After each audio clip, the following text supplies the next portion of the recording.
भाभी के साथ बेड पे तो सो नहीं सकता। एक काम करता हूँ, नीचे सो जाता हूँ, कम से कम एसी की हवा तो लगेगी।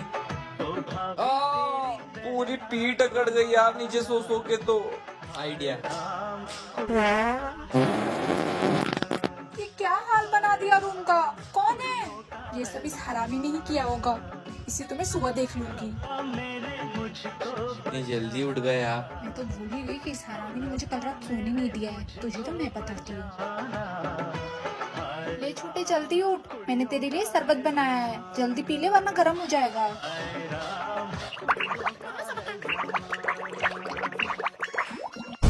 अरे हटो भाभी, सुबह सुबह मिक्सअप कराओगे क्या?